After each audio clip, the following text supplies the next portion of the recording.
નમસ્કાર મિત્રો, જ્યારે પણ નવા વર્ષ વિશે આગાહીઓની વાત આવે છે ત્યારે બાબા વેંગા નાસ્ત્રોડેમસ ઉપરાંત ભવિષ્ય માલિકાની આગાહીઓનો પણ ચોક્કસપણે ઉલ્લેખ કરવામાં આવે છે. ભવિષ્ય માલિકા એ ઓડિયા ભાષામાં લખાયેલો એક પ્રાચીન ગ્રંથ છે જે સંત અચ્યુતાનંદ દાસ દ્વારા લખાયો છે.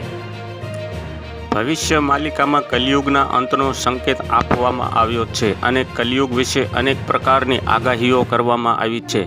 16મી સદીમાં 5 મહાપુરુષોએ તેમના તપ અને જ્ઞાનના આધારે લગભગ 318 પુસ્તકો લખ્યા, જેમાંથી એક ભવિષ્ય માલિકા હતું.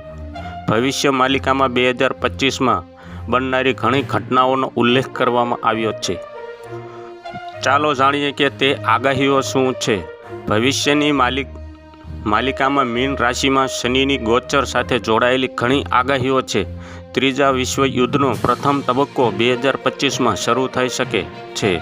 આ સમય દરમિયાન વિવિધ કારણોસર ઘણા દેશો વચ્ચે તણાવની પરિસ્થિતિઓ જોવા મળે છે. તો ક્યાંક આગ છે, ક્યાંક પવન વાવાઝોડાના કારણે તબાહી પણ થઈ છે. ભવિષ્ય માલિકાની આગાહી મુજબ વર્ષ 2025માં આકાશમાં આગ ફેલાશે. ભવિષ્ય માલિકાની આ આગાહીને પરમાણુ બોમ્બ વિસ્ફોટ, ભીષણ ગરમી અથવા આગ સંબંધિત અકસ્માતો સાથે જોડવામાં આવી રહી છે. તો હાલ અત્યારે આટલું જ. મળીશું નવી અપડેટ સાથે. અમારા વિડીયો પસંદ આવતા હોય તો વિડીયોને લાઇક કરી દેજો, ચેનલને સબસ્ક્રાઈબ કરી લેજો, બાજુમાં આવેલા બેલ આઇકનને દબાવી દો જેથી તમને આવા નવા સમાચારોની અપડેટ મળતી રહે.